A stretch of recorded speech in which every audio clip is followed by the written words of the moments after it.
Inside Track is thrilled to bring you a special episode today, one that celebrates the unwavering resilience and meaningful impact of social services in helping individuals achieve self-sufficiency. With us today to share her journey with CalWORKs is recent Madera Community College graduate, Cynthia Pedresa. Welcome. So can you share a little bit about your life before you connected with the Department of Social Services, and what were some of the challenges that you faced? Before reaching out to social services, I had a full-time job, and due to my domestic violence issue and all that it comes with, I had to leave the state after being there 3 years, and I left the state for 8 months, and when I came back, I had to start all over, basically from rock bottom, and that's what made me come to social services and request services. And how did CalWORKs help you in achieving your goals? And in many ways, it's starting with the counselors that they offer at the schools, the CalWORKs counselors, because they specifically, well, in my case, they helped me pick the classes and the schedule that worked around my needs, basically, because I was working at the time part-time and also have 2 kids. So I had to work around my school, working on campus, and my kids' needs and stuff. Is there any particular services that you found particularly beneficial? Yes, 2. Definitely, well, many, but the ones that really helped me was the childcare, because when I started school, my kids were still not school age. So having that support helped me, and my kids they were able to go to the daycare on campus at the college. Yeah, so we would all go to school. We would all go to school, and then I would drop them off, and I would go to my classes and the job I had on campus. So it was easy for me, and I wasn't like worried, like if they were safe or not, because I check on them like throughout the day. What are some of the biggest lessons you learned throughout your journey? Not to give up, because in my case, working, school, and the kids and the house, keeping up with your house.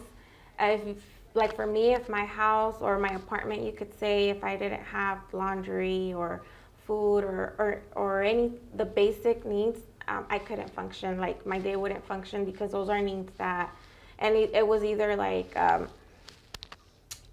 do my homework or do the laundry. And so when I was stressed out, like every day, like picking what do I do now or prioritizing, you want to give up, because you're like, like maybe this is not for me, or this is too hard. Not the school, like the material, but the managing everything, like putting everything in your day, like, when you're going to cook, when you're going to do math homework, when are you going to go to class, and all of that. So that stressed me out and made me want to give up a lot of times, but I didn't. And so what did you do to overcome that challenge? I would cry. I would cry and, talk to my mom, talk to my counselors, talk to friends, ask them what they're doing. I was literally desperate of figuring it out, because I didn't want to give up, because I felt like I wanted to do it, so I didn't want to give up, but it felt like that. So yeah, I would talk to a lot of people, and they would just give me ideas and stuff, and that's how I was able to get through that. Fantastic. Yeah. Can you share a proud moment or maybe a breakthrough moment that really stands out? I actually had that breakthrough moment this semester, my last semester, when I applied for the CalWORKs scholarship, and I got it. I was the only one in the region that got it this year. Yeah. And they invited me to speak at their conference as well.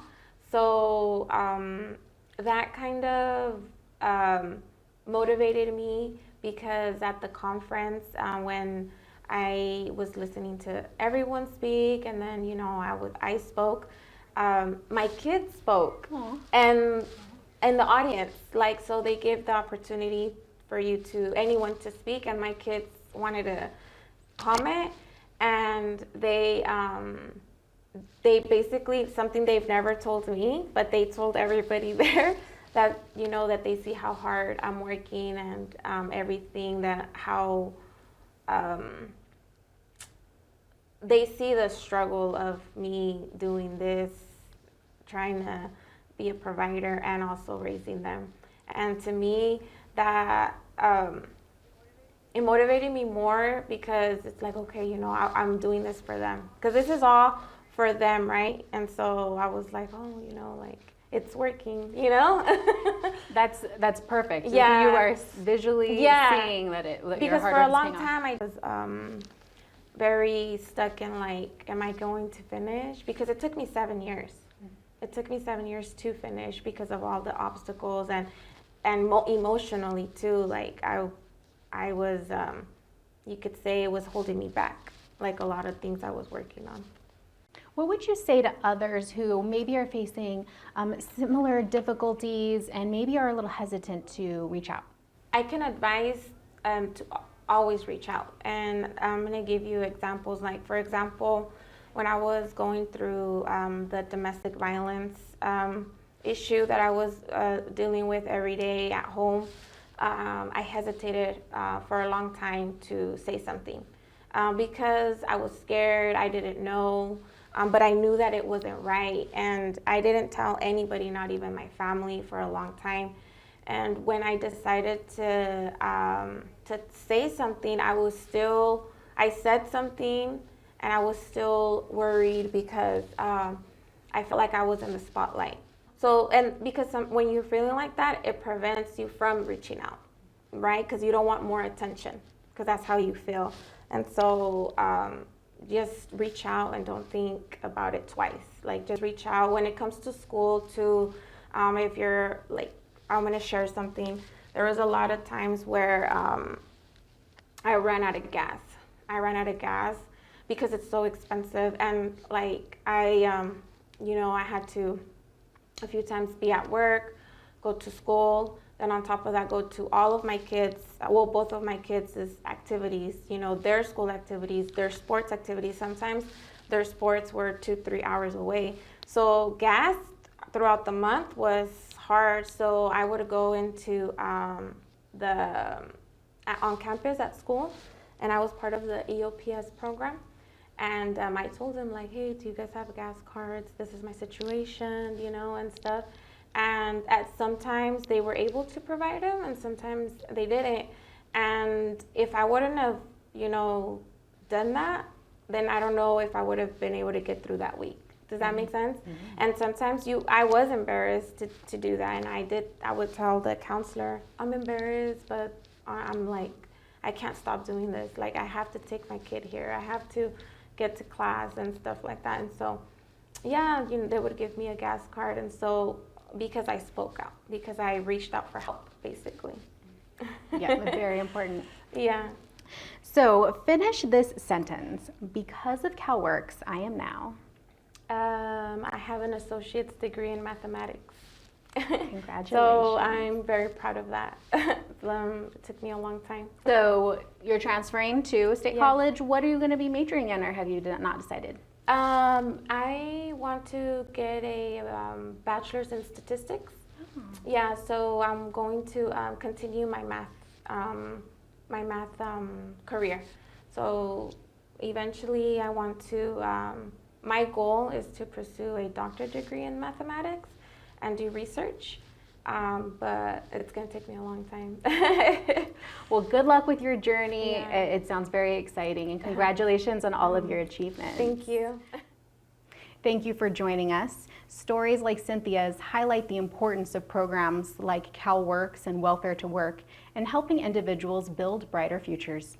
If you or someone you know could benefit from CalWORKs services in Madera County, call the Madera County Department of Social Services office at 559-675-2300. Or for more information, you can visit the Madera County website. Click Social Services. For the DSS Media team, I'm Ashley Monk.